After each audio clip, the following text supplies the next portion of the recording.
Yes, ഏതായാലും ഇനി പ്രഖ്യാപനമാണ്, അതിലേക്ക് നമ്മൾ കടക്കുന്നു.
നമുക്ക് തുടങ്ങാം.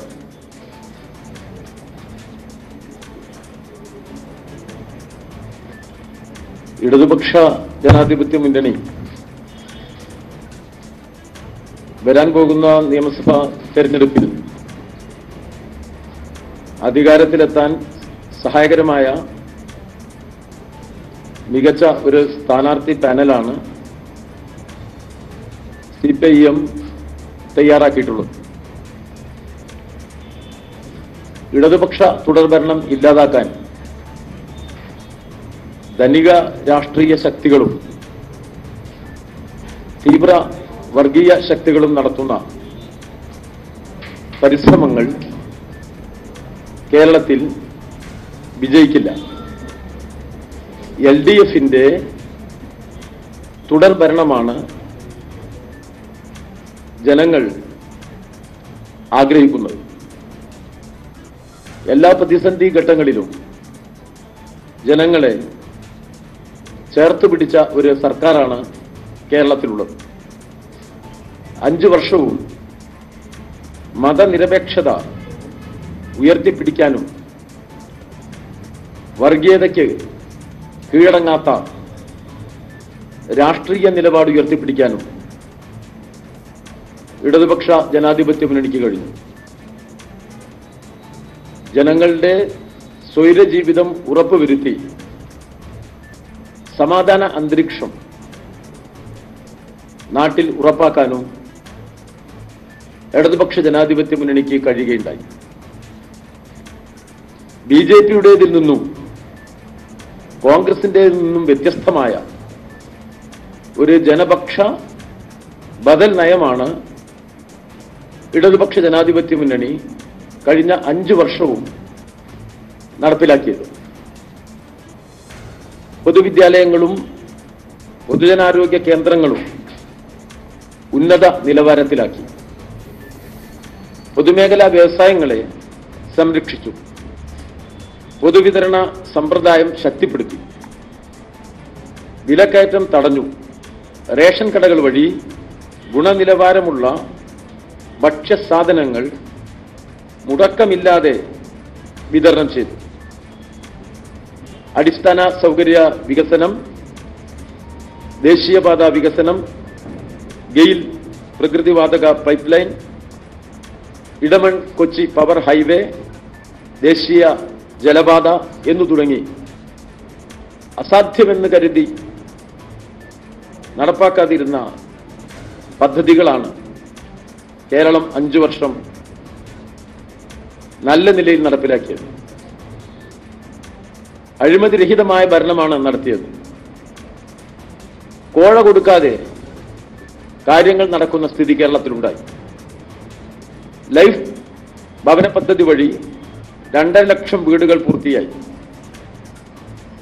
15,000 വീടുകൾ കൂടി പൂർത്തീകരിക്കാൻ പോവുകയാണ്. സാമൂഹ്യക്ഷേമ പെൻഷൻ 1600 രൂപയായി വർദ്ധിപ്പിച്ചു.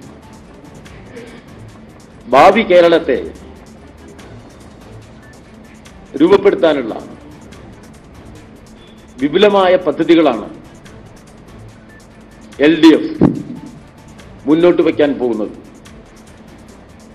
അടുത്ത 5 വർഷം കൊണ്ട് 20 ലക്ഷം പേർക്ക് തൊഴിൽ നൽകാനുള്ള പദ്ധതിയും LDF ആവിഷ്കരിച്ചിട്ടുണ്ട്. കേരളത്തിലെ ഇടതുപക്ഷ തുടർഭരണം വരാതിരിക്കാനുള്ള കുൽസിത മാർഗങ്ങൾ UDFും BJPയും സ്വീകരിക്കുകയാണ്.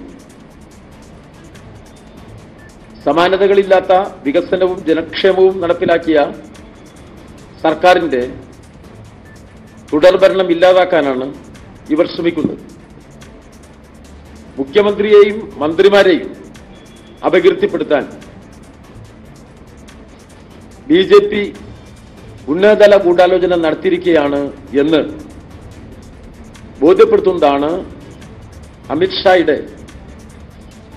തിരുവനന്തപുരം പ്രസംഗം. ഈ ഗൂഢാലോചനയുടെ ചുരുളുകൾ ഇപ്പോൾ ഒന്നൊന്നായി അഴിയുകയാണ്. കേസിലെ പ്രതിയായ വനിതയെ കസ്റ്റഡിയിൽ പീഡിപ്പിച്ചതും മാപ്പുസാക്ഷിയാക്കാമെന്ന് വാഗ്ദാനം ചെയ്തതുമായ വിവരങ്ങൾ പുറത്തു വന്നിട്ടുണ്ട്. മുഖ്യമന്ത്രിക്ക് എതിരെ മൊഴിയെടുക്കാൻ തന്നെ നിർബന്ധിക്കുന്നുവെന്ന് അവർ വെളിപ്പെടുത്തുന്ന ശബ്ദ സന്ദേശവും നേരത്തെ തന്നെ പുറത്തു വന്നതാണ്. അപവാദത്തിലൂടെയും നുണപ്രചരണങ്ങളിലൂടെയും LDFന്റെ തുടർഭരണം തടയാം എന്നത് BJPയുടെയും UDFന്റെയും വ്യാമോഹം മാത്രമാണ്. ജനങ്ങളിൽ നിന്ന് ഇവർ കൂടുതൽ ഒറ്റപ്പെടും. 2016 1 സീറ്റ് ജയിച്ച BJPക്ക് ഇത്തവണ അതും നഷ്ടപ്പെടും. സംഘപരിവാറിന്റെ തീവ്ര വർഗീയതയും ജനാധിപത്യ വിരുദ്ധ നീക്കങ്ങളും കേരളം അംഗീകരിക്കില്ല. ഇവിടെ സാമൂഹ്യ മൈത്രിയും സമാധാനവും നിലനിൽക്കണം എന്ന് ആഗ്രഹിക്കുന്ന ജനങ്ങൾ ഇടതുപക്ഷത്തിന് ഒപ്പമാണ് നിലയുറപ്പിക്കുക. UDFും BJPയും ഒറ്റ മനസ്സോടെയാണ് മുഖ്യമന്ത്രിക്കും മന്ത്രിമാർക്കും എതിരെ അപവാദം പ്രചരിപ്പിക്കുന്നത്. 2020 ജൂലൈയിൽ കള്ളക്കേസ് തുടങ്ങിയതു മുതൽ ഇത് ഏറെ പ്രകടമാണ്. ഇടതുപക്ഷ വിരോധം കാരണം മോദി സർക്കാരിന്റെ ജനവിരുദ്ധ നയങ്ങളെ പോലും എതിർക്കാൻ കോൺഗ്രസ് തയ്യാറാവുന്നില്ല. കേന്ദ്ര ഏജൻസികൾ സംസ്ഥാനത്തെ തകർക്കാൻ നടത്തുന്ന എല്ലാ നീക്കങ്ങൾക്കും കോൺഗ്രസ് പിന്തുണ നൽകുകയാണ്. ഒരാഴ്ച മുമ്പ് രാഹുൽ ഗാന്ധി തിരുവനന്തപുരത്ത് പറഞ്ഞത് കേന്ദ്ര ഏജൻസികൾ കേരള സർക്കാരിനെതിരെ വേണ്ട പോലെ നീങ്ങുന്നില്ല എന്നായിരുന്നു. അമിത്ഷാ തിരുവനന്തപുരത്ത് പ്രസംഗിച്ചപ്പോൾ രാഹുൽ ഗാന്ധിക്കെതിരെ ഒന്നും പറഞ്ഞില്ല. ഇതിപ്പോ പ്രതിപക്ഷ നേതാവും പറയുന്നത് കേട്ടു. രാഹുൽ ഗാന്ധി പ്രസംഗിച്ചപ്പോ അമിത്ഷാക്കെതിരെയും ഒന്നും പറഞ്ഞിരുന്നില്ല. ഇതിന്റെ കാരണം വ്യക്തമാണ്. ഇരുകൂട്ടരും നല്ല ഐക്യത്തിലാണ്. ഒറ്റ ലക്ഷ്യമേ ഇവർക്കുള്ളൂ: LDFന്റെ തുടർഭരണം തടയണം. എന്നാൽ LDFനെ വീണ്ടും അധികാരത്തിലെത്തിക്കാൻ ജനങ്ങൾ ഉറപ്പിച്ചു കഴിഞ്ഞു എന്ന് അവരോട് പറയാനുണ്ട്.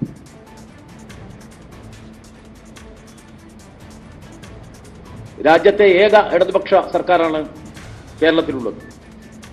BJPയുടെ വർഗീയ ധ്രുവീകരണ അജണ്ടയെയും മോദി സർക്കാരിന്റെ ജനവിരുദ്ധ സാമ്പത്തിക പരിഷ്കാരത്തെയും വിട്ടുവീഴ്ചയില്ലാതെ എതിർക്കുന്ന ഇടതുപക്ഷ സർക്കാർ വീണ്ടും വരുന്നത് ദേശീയ തലത്തിൽ മതനിരപേക്ഷതയ്ക്ക് വേണ്ടിയുള്ള പോരാട്ടത്തെ ശക്തിപ്പെടുത്തും.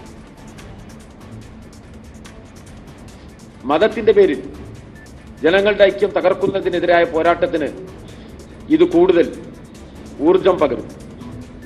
അതുകൊണ്ട് തന്നെ രാജ്യം ഉറ്റുനോക്കുന്ന ഒരു തെരഞ്ഞെടുപ്പാണ് കേരളത്തിൽ നടക്കുന്നത്.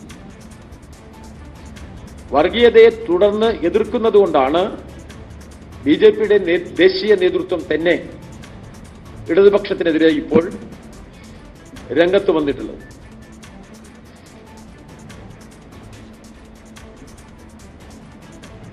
ഇടതുപക്ഷ ജനാധിപത്യ മുന്നണി നല്ല നിലയിൽ സീറ്റ് വിഭജനം പൂർത്തിയാക്കി. സീറ്റ് വിഭജന കാര്യത്തിൽ എല്ലാ ഘടകകക്ഷികളും സഹകരിച്ചു. LDF-ന് തുടർഭരണം ഉറപ്പാക്കുക എന്ന മഹത്തായ ലക്ഷ്യത്തിനു വേണ്ടി എല്ലാ കക്ഷികളും വിട്ടുവീഴ്ച ചെയ്തു. രണ്ട് കക്ഷികൾ കേരള കോൺഗ്രസ് എമ്മും LJD-യും പുതുതായി മുന്നണിയിലേക്ക് വന്നിരിക്കുകയാണ്. അവർക്കുള്ള സീറ്റുകൾ കണ്ടെത്തുമ്പോൾ സ്വാഭാവികമായും 2016 സീറ്റ് വിഹിതത്തിൽ കുറവ് വരും. ഈ യാഥാർത്ഥ്യം ഉൾക്കൊണ്ട് തന്നെയാണ് ഘടകകക്ഷികൾ നിലപാട് സ്വീകരിച്ചത്. CPIM ഇക്കാര്യത്തിൽ കാര്യമായ വിട്ടുവീഴ്ച ചെയ്യുകയുണ്ടായി. 5 സിറ്റിംഗ് സീറ്റുകൾ ഉൾപ്പെടെ 7 സീറ്റുകൾ CPIM മറ്റ് ഘടകകക്ഷികൾക്കായി വിട്ടുകൊടുത്തു. എല്ലാ ഘടകകക്ഷികളും ഇക്കാര്യത്തിൽ വിട്ടുവീഴ്ച ചെയ്തു എന്നതിൽ പൊതുവെ LDF-ന് നല്ല സംതൃപ്തിയുണ്ട്. നല്ല ഐക്യത്തോടു കൂടിയാണ് കഴിഞ്ഞ 5 വർഷവും LDF സർക്കാർ പ്രവർത്തിച്ചത്.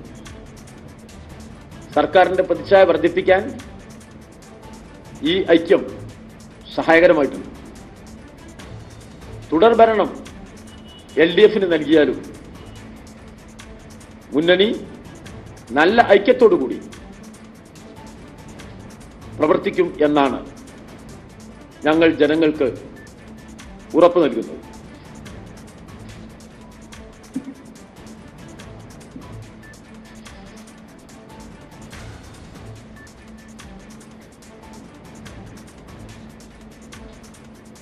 പാർലമെന്ററി പ്രവർത്തനത്തിനും പാർലമെന്റേതര പ്രവർത്തനത്തിനും പാർട്ടി തുല്യ പരിഗണനയാണ് നൽകുന്നത്.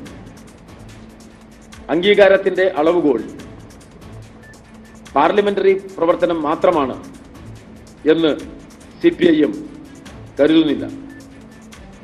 സംഘടനാ പ്രവർത്തനവും അതിപ്രധാനമാണ്.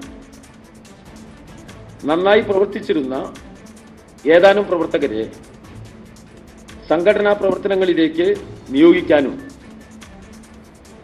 ഇവരെപ്പോലെ തന്നെ മികവുള്ള പുതിയ ആളുകൾക്ക് അവസരം നൽകാനുമാണ് പാർട്ടി ശ്രമിച്ചിട്ടുള്ളത്. ഇടതുപക്ഷ ജനാധിപത്യ രാഷ്ട്രീയം പാർലമെന്ററി വേദികളിൽ കൈകാര്യം ചെയ്യാൻ കഴിയുന്ന പുതിയ സഖാക്കളെ കണ്ടെത്താൻ കഴിയേണ്ടതുണ്ട്. ആരെയും ഒഴിവാക്കലല്ല 2 തവണ എന്ന മാനദണ്ഡത്തിന്റെ ഉദ്ദേശം. പുതിയ ആളുകൾക്ക് അവസരം നൽകലാണ്. കഴിവുള്ള പുതിയ സ്ഥാനാർത്ഥികളാണ് പട്ടികയിലുള്ളത്. മികച്ച ആളുകളെ ഒഴിവാക്കിയെന്ന് ചിലർ ബോധപൂർവം പ്രചരണം നടത്തുന്നുണ്ട്. ഇത് ജനങ്ങൾ നിരാകരിക്കും എന്നത് ഉറപ്പാണ്. CPIM ഉയർത്തിപ്പിടിക്കുന്ന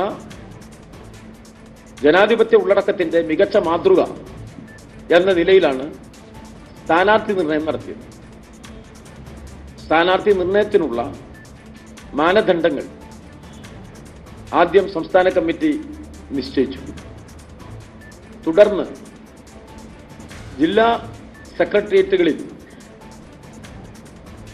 ചർച്ച ചെയ്ത് ലഭിച്ച സ്ഥാനാർത്ഥികളെക്കുറിച്ചുള്ള നിർദ്ദേശങ്ങൾ സംസ്ഥാന സെക്രട്ടേറിയറ്റും സംസ്ഥാന കമ്മിറ്റിയും പരിഗണിച്ച് തയ്യാറാക്കിയ പൊതു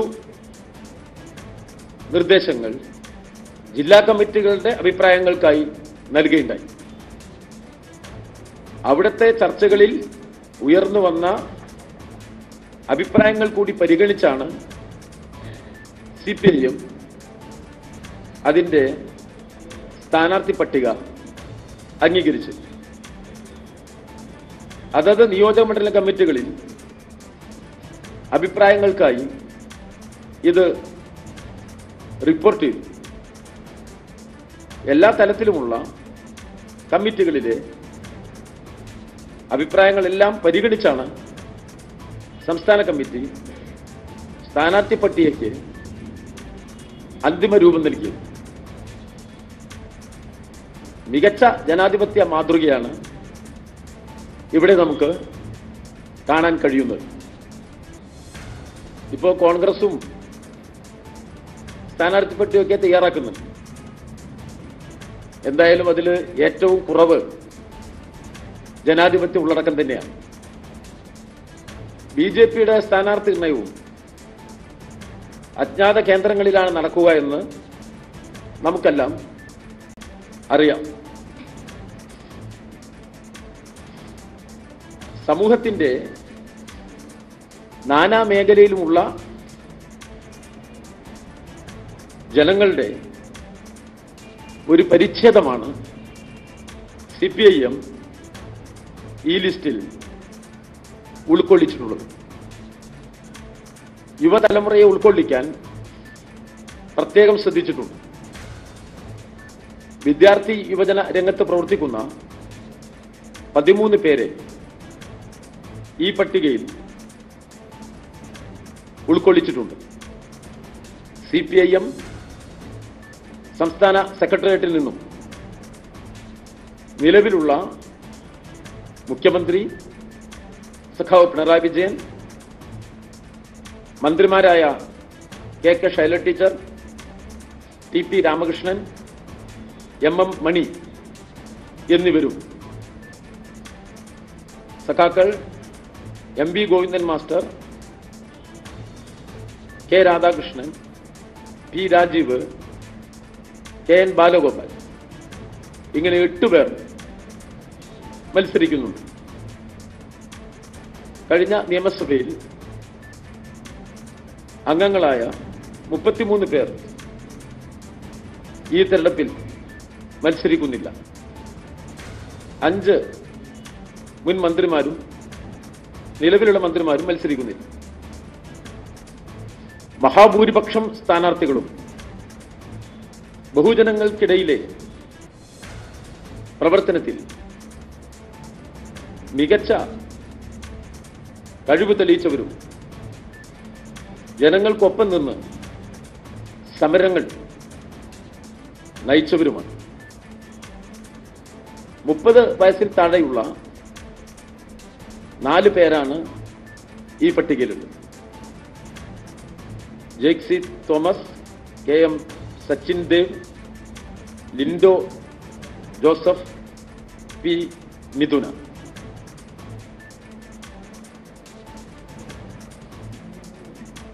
ബിരുദധാരികളായ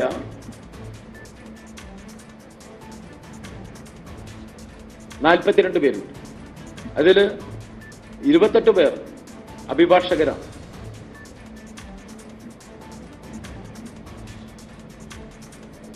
പ്രായം വെച്ച് നോക്കിയാൽ 30 വയസ്സ് വരെയുള്ള 4 പേർ, 30-നും 40-നും ഇടയിൽ പ്രായമുള്ള 8 പേർ, 41-നും 50-നും ഇടയിൽ പ്രായമുള്ള 13 പേർ, 51-നും 60-നും ഇടയിൽ പ്രായമുള്ള 33 പേർ, 60 വയസ്സിന് മുകളിൽ പ്രായമുള്ള 24 പേർ. ഈ നിലയിലാണ്. ബിരുദാനന്തര ബിരുദമുള്ള 14 പേരുണ്ട്. PhD നേടി ഡോക്ടറേറ്റ് ഉള്ള 2 പേരുണ്ട്. ആർക്കിടെക്ട് ഒരാളുണ്ട്. MBBS പരീക്ഷ പാസ്സായി പ്രാക്ടീസ് ചെയ്യുന്ന 2 ഡോക്ടർമാരും ഈ പട്ടികയിലുണ്ട്. 12 വനിതകളും മത്സരിക്കുന്നുണ്ട്. പാർട്ടി സ്വതന്ത്രരായി 9 പേരാണ് മത്സരിക്കുന്നത്.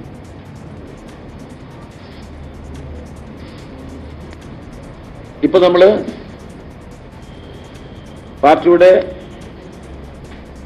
85 സ്ഥാനാർത്ഥികളിൽ 83 പേരുടെ പേരാണ് ഇവിടെ നമ്മൾ പ്രഖ്യാപിക്കുന്നത്. അതിൽ CPM സ്ഥാനാർത്ഥികളും CPM പിന്തുണയ്ക്കുന്ന സ്വതന്ത്ര സ്ഥാനാർത്ഥികളുമുണ്ട്. 74 പേർ നമ്മുടെ പാർട്ടി സ്ഥാനാർത്ഥികളാണ്. 9 പേർ പാർട്ടി പിന്തുണക്കുന്ന സ്വതന്ത്ര സ്ഥാനാർത്ഥികളാണ്. 2 സ്ഥാനാർത്ഥികളെ പിന്നീട് പ്രഖ്യാപിക്കും. സ്ഥാനാർത്ഥികൾ Uduma CH Kunhambu, Trikaripur M Rajagopalan, Payyanur TI Madhusoodanan, Taliparamba MV Govindan master, Azhikode KV Sumesh, Kalliasseri M Vijin, Dharmadam Pinarayi Vijayan, Mattannur KK Shailaja teacher, Peravoor Sakkeer Hussain, Thalassery MN Shamseer, AN Shamseer. 11 Mananthavady OR Kelu, 12 Sulthan Bathery MS Viswanathan, 13 Perambra TP Ramakrishnan,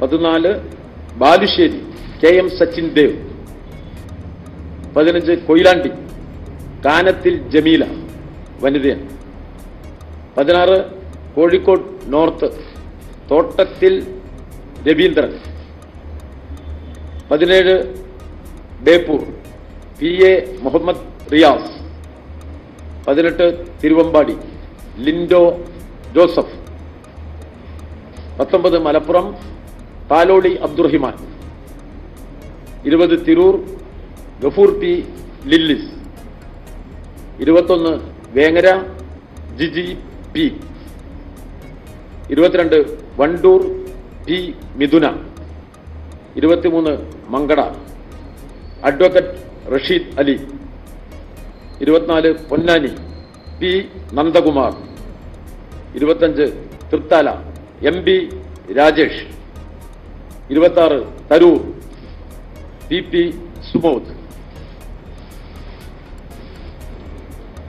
27 Alathur KD Prasenan, 28 Nenmara K Babu, 29 Shoranur P Mammikutty, 30 Ottapalam advocate K Premkumar, 31 Kongad advocate K Shanthakumari, 32 Palakkad advocate CP Pramod, 33 Malampuzha A Prabhakaran, 34 Kunnamkulam AC Moideen, 35 Chelakkara K Radhakrishnan, 36 Manalur Murali Therunelli, 37 Guruvayur NK Akbar, 38 Puthukkad KK Ramachandran, 39 Irinjalakuda professor R Bindu, 40 Wadakkanchery Xavier Chittilappilly,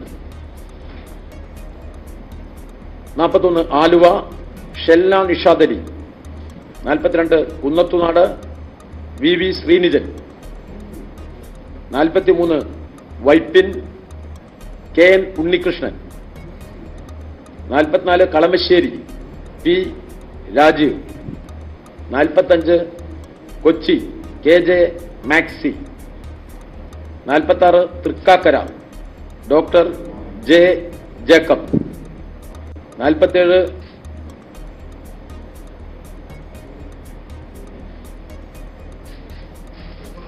Tripunithura M Swaraj. 48 Kothamangalam.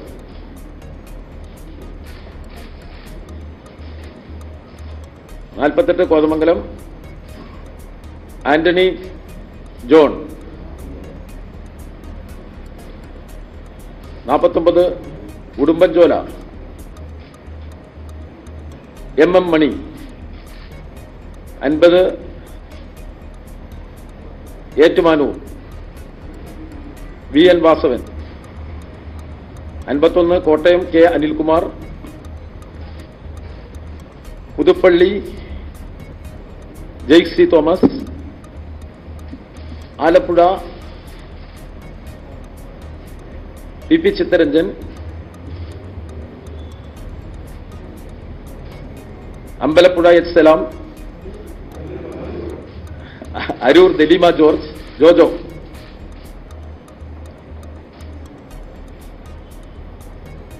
Ambalappuzha H Salam.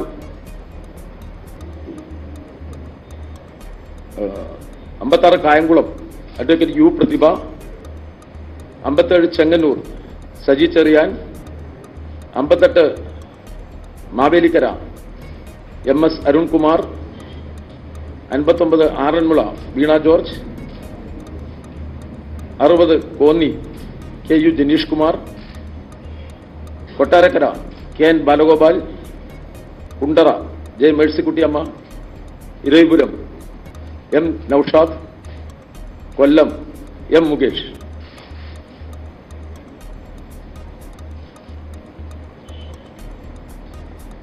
Varkala advocate B Joy. Attingal O S Ambika. Vamanapuram advocate D K Murali. Kazhakoottam Kadakampally Surendran. Vattiyoorkavu V K Prasanth. Nemom B Sivankutty. Kattakada I B Satheesh. Aruvikkara advocate G Stephen. Neyyattinkara K Ansalan. Parassala C K Hareendran. ഇങ്ങനെ 74.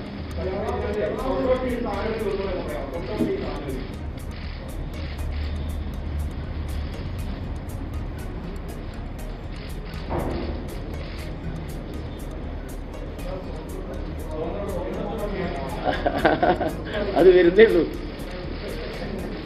അതാണ് നിങ്ങള് അതൊക്കെ വരുന്നില്ലുള്ളൂ. നിങ്ങൾ ഇറക്കി ചോദിച്ചോണ്ട് നിങ്ങളുടെ ഈ എന്താ പറയാ നല്ല താല്പര്യമുള്ളതുകൊണ്ട് അപ്പൊ നമുക്ക് ഇടയ്ക്ക് നിങ്ങളൊന്ന് തോണ്ടിയത് നമുക്ക് നല്ല നിലയിൽ തന്നെ തുടരാം. നമ്മുടെ സ്വതന്ത്ര സ്ഥാനാർത്ഥികളാണ് ബാക്കി. Kunnamangalam P T A Rahim.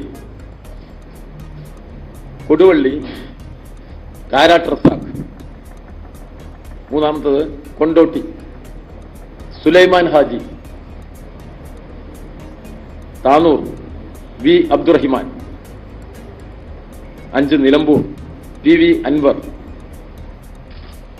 6 Perinthalmanna K P Mustafa. 7 Thavanur K T Jaleel. 8 Ernakulam Shaji George. 9 Chavara doctor Sujith Vijayan. ഇതെല്ലാം സ്വതന്ത്രനാണ്. 9 സ്വതന്ത്ര സ്ഥാനാർത്ഥികൾ. 74 സ്ഥാനാർത്ഥികളുടെ പട്ടിക എല്ലാവർക്കും കിട്ടിയിട്ടുണ്ടല്ലോ? ഇല്ല. പിന്നെ നമ്മുടെ 2 സീറ്റിലെ സ്ഥാനാർത്ഥികളെ പിന്നീട് നിശ്ചയിക്കും. ഒന്ന് മഞ്ചേശ്വരം, മറ്റൊന്ന് ദേവികുളം. മാഹി നിയോജകമണ്ഡലത്തിൽ സ്വതന്ത്രനായിട്ട് മത്സരിക്കുന്ന എൻ ഹരിദാസൻ മാസ്റ്റർക്ക് പുതുശ്ശേരി നിയമസഭാ തെരഞ്ഞെടുപ്പിൽ CPIM പിന്തുണ നൽകും. ലോക്സഭാ ഉപതെരഞ്ഞെടുപ്പ് നടക്കുന്ന മലപ്പുറം മണ്ഡലത്തിൽ SFI അഖിലേന്ത്യാ പ്രസിഡന്റ് VP സാനു മത്സരിക്കും.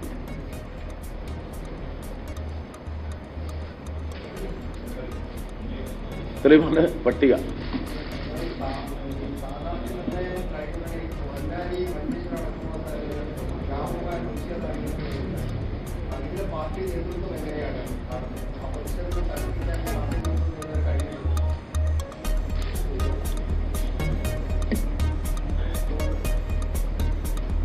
നമ്മള് ഈ സ്ഥാനാർത്ഥികളെ നിശ്ചയിക്കുന്നത് ദേശീയ തലത്തിലും സംസ്ഥാന തലത്തിലുമുള്ള നമ്മുടെ പാർട്ടിയുടെ പൊതുവായ താൽപര്യങ്ങളുടെ അടിസ്ഥാനത്തിലാണ്. വ്യത്യസ്തങ്ങളായ ഘടകങ്ങളെ സൂക്ഷ്മ വിശകലനം ചെയ്താണ് സംസ്ഥാന കമ്മിറ്റി സ്ഥാനാർത്ഥി നിർണയത്തിൽ തീരുമാനമെടുക്കുന്നു. ഇത് സംബന്ധിച്ച് ചിലപ്പോ ചില പ്രാദേശിക വികാരങ്ങൾ വരാം. ചിലയിടങ്ങളിൽ ചില അഭിപ്രായ പ്രകടനങ്ങളും ഉണ്ടായിട്ടുണ്ട്. പാർട്ടിയുടെ ഒരു നിലപാട് നമ്മൾ സ്വീകരിച്ചു കഴിഞ്ഞാൽ പാർട്ടിയുടെ പൊതു നിലപാടിനൊപ്പമാണ് എല്ലാ സഖാക്കളും കേരള സംസ്ഥാനത്ത് അണിനിരക്കുക.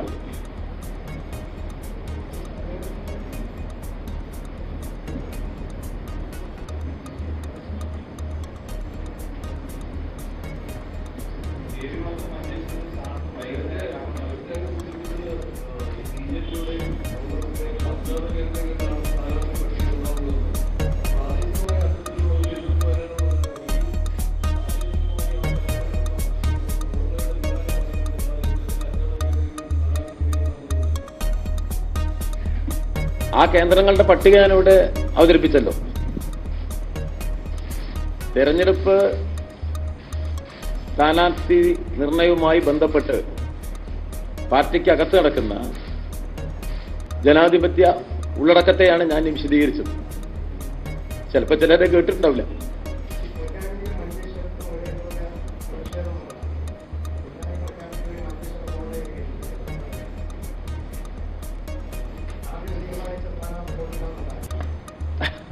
നിങ്ങൾ ഈ പറയുന്നതൊന്നുമല്ല അതിന്റെ പരിഗണന. അതൊക്കെ വേറെ ചില പരിഗണനകൾ വെച്ച് നമ്മൾ തീരുമാനിക്കും.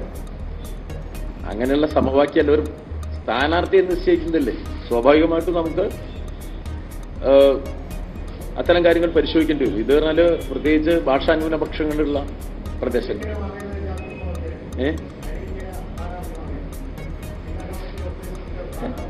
സ്ഥാനാർത്ഥി ഇന്നാണ് പ്രസിദ്ധീകരിച്ചത്. ഇപ്പോ ലിസ്റ്റ് നമ്മൾ പ്രസിദ്ധീകരിച്ചു.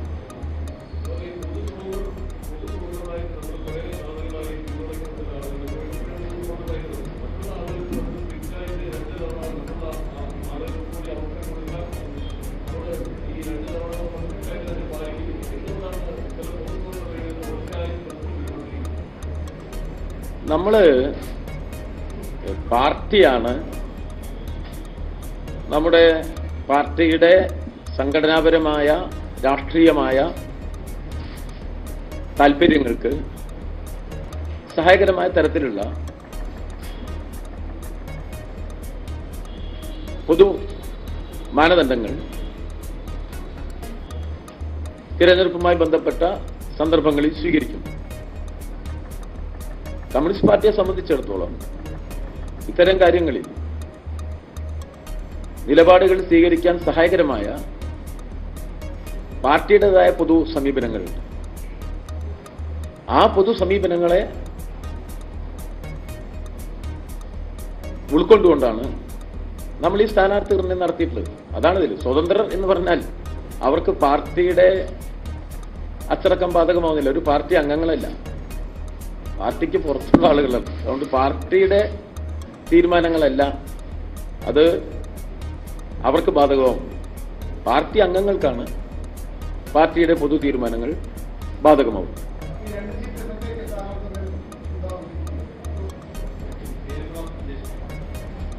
അധികം വൈകാതെ ഉണ്ടാവും.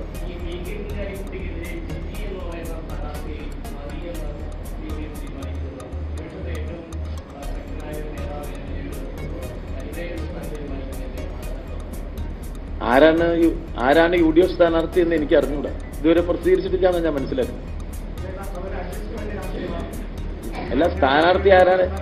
യു ഡി എഫ് സ്ഥാനാർത്ഥിയെ പ്രഖ്യാപിച്ചിട്ടില്ല. അപ്പൊ നമ്മള് ഒരു എഴുതാപ്പുറ വായനയ്ക്ക് ഞാൻ മറുപടി പറയരുത്.